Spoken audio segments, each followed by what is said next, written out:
여러분은 지금 CBS 라디오 김현정의 뉴스쇼를 함께하고 계십니다.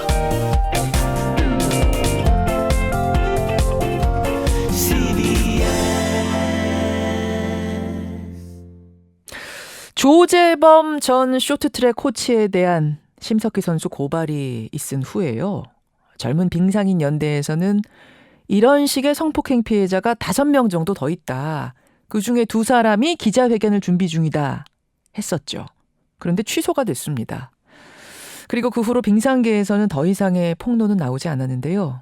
그게 벌써 2주 전입니다. 그런데 오늘 2주간의 침묵을 깨고 기자회견이 열립니다. 오전 11시 40분인데요. 자, 기자회견이 열리기까지 그간에 어떤 일이 벌어졌던 건지, 오늘 어떤 이야기들이 나올지 젊은 빙상인 연대 자문을 맡고 계세요. 박지훈 변호사 연결을 해보겠습니다.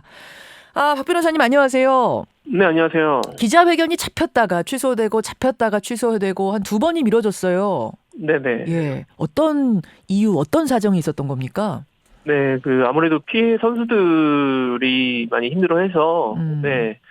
피해 선수들이 다시 용기를 내기까지 그렇죠. 조금 좀 시간이 걸렸습니다. 네네. 그래요. 그러면 오늘은 이제 용기를 내고 마음의 결심을 했다는 얘기고, 네네. 지난번 예고한 대로 추가 피해 사례들을 밝히시는 건가요? 네네, 추가 사례를 밝힐 예정입니다. 그러면 5명? 네네, 5명으로 보면 될 것 같습니다. 예.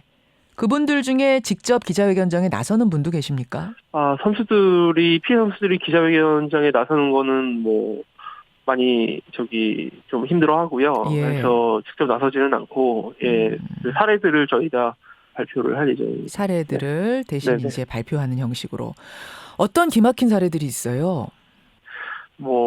조재범 코치와 심석희 선수와의 그런 사례들처럼 수개월, 수년간에 걸쳐서 성추행 또는 성폭력 피해를 당한 그런 사례들이 아마 발표가 될 것 같습니다. 심석희 선수의 경우도 미성년 때부터였는데 그 끔찍한 네네. 일을 당한 것이 그 다른 네네. 5명의 선수들도 그런 상황인가요? 네, 미성년자인 경우도 있습니다. 현재도 미성년자인 경우도 있고요. 네. 참. 가해자는 그 5명의 가해자는 다 다른 건가요? 아니 한 명입니까? 다 다릅니다. 다 다릅니까? 그럼 가해자도 네네. 5명이라는 소리네요? 네네. 근데 오늘 발표될 가해자는 2명입니다. 네. 그 5명 가운데 2명의 실명이 공개됩니까? 네, 현재 그럴 예정으로 있습니다. 그 현직에 있는 사람들이에요, 가해자는? 네, 지금 모두 현직 코치로 활동을 하고 있습니다. 현직 코치. 아니, 사실 피해자들이 자신의 실명을 드러내는 거 어렵고 지금 네. 기자회견장에 마스크를 끼고도 참여하기가 어렵다. 지금 그 정도로 힘들어하고 있는 상황인데 네. 가해자의 실명은 그래도 공개해야겠다라고 2사람은 마음을 먹은 거란 얘기잖아요. 네네. 그럼 네. 어떤 바탕이 된 걸까요? 아무래도 심석희 선수의 사례가 많은 좀 용기를 내는데 많은 도움이 됐을 거라고 생각을 하고요. 2명의 경우에는 좀 사례가 좀 확실하고요. 물증도 저희가 가지고 있고 피해자들의 어떤 좀 진술도 확실하고, 네네. 그래서 좀 명확하게 좀 드러나는 사례라서, 예, 네, 예. 일단 2건을 먼저 좀 공개를 하기로 이렇게 됐습니다. 5건 중에 적어도 2건은 정확한 물증까지 가지고 있다, 확보를 하고 있다. 카톡이나든지 이런 건가 보죠? 네네네.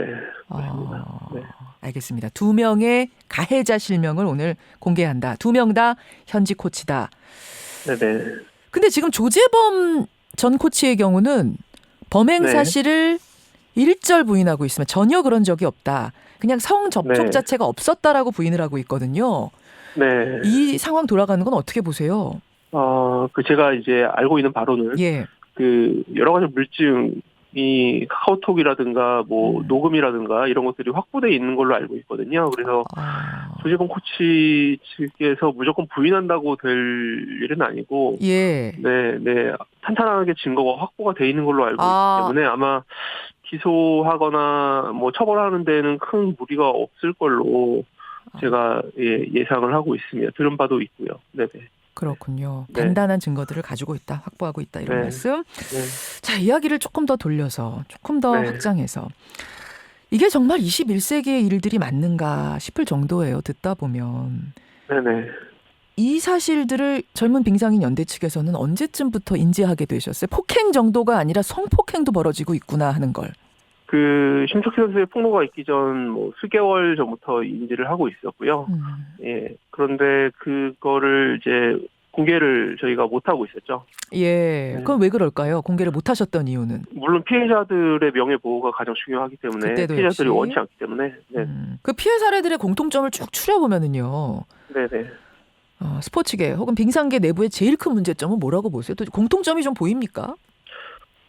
당연히 공통점이 있고요. 그게 이제 말씀을 드리면 지도자, 감독, 코치 같은 지도자들이 선수들에 대한 그 절대적인 권력을 행사하고 있다는 점을 들 수가 있는데요. 절대 권력. 네네. 그것도 이제 폐쇄적으로 통제받지 않은 절대 권력을 행사하고 네. 있다. 그게 무슨 말이냐면, 예. 왜 예전에 제가 그 뉴스쇼에 출연을 했을 때, 예. 그 수영선수 사건이 있었습니다. 그 꼴찌 국가대표 선발전에서 꼴찌를 한 선수를 예. 순서 네네. 바꿨던 순위 네네. 바꿔서 1등한 선수를 탈락시키고 꼴등한 선수를 국가대표로 선발한 그런 케이스가 있었는데 그것도 아주 기막힌 사건이었는데 그때 박지훈 변호사셨군요. 네네. 그때도 제가 그 사건을 담당을 했었는데 예. 그것도 알고 뭐 생각을 해보면 꼴등한 선수가 국가대표로 선발된 이유는 지도자와 임원들에게 협회 임원들에게 잘 보였기 때문에 결국 그렇게 된 거거든요. 1등한 선수가 탈락한 이유는 밉보였기 때문이고 반대로. 아하. 그래서 마찬가지로 감독 코치들이 선수들의 생사 여탈권을 쥐고 있기 때문에 국가대표로 선발하고 이러는 과정에 있어서 그 감독 코치가 행사하는 영향력이라는 게 선수들에게 미치는 효과는 굉장히 엄청나거든요. 그래서 뭐 선수들은 감독에게 또 코치에게 따를 수밖에 없는 어떤 부당한 요구를 하더라도 따를 수밖에 없고 그런 시스템 자체가 이런 말도 안 되는 일들이 벌어져도 선수들로 하여금 폭행 나아가는 더 말도 안 되는 폭력력 피해를 당해도 이런 것들이 오랫동안 또 감춰지지 않고 계속 또 은밀히 이루어질 수가 있는 그런 폐쇄적인 구조인 거죠. 말도 안 되는 구조죠. 가끔 문제 제기를 했던 선수들도 있어요. 그래서 네네. 드러났던 경우도 있는데 그럼에도 불구하고 그 코치들이 다시 복귀해서 뛰고 뭐 이런 건 왜 그런 거예요?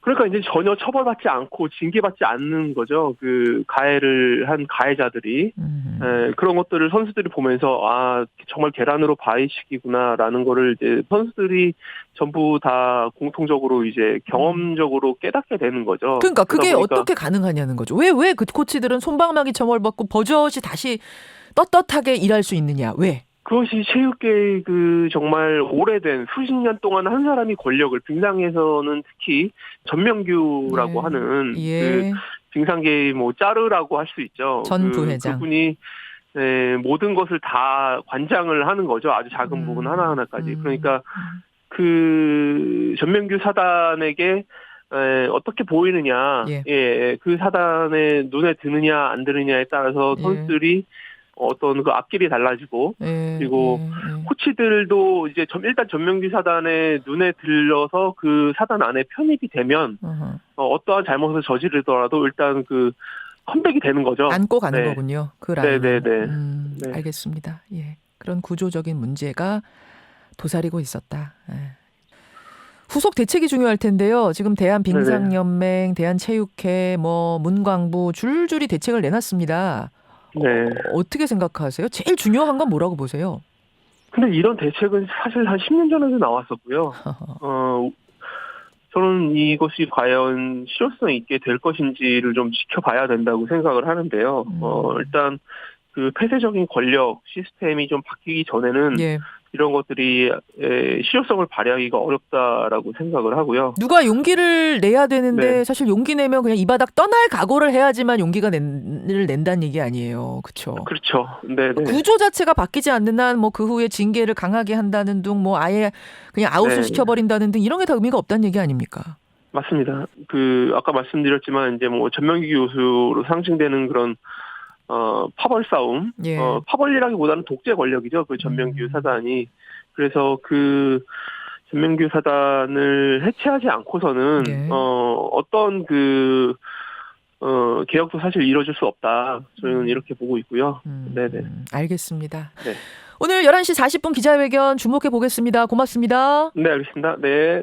오늘 11시 40분에 기자회견을 하는 추가 폭로를 합니다. 젊은 빙상인 연대 박지훈 변호사였습니다.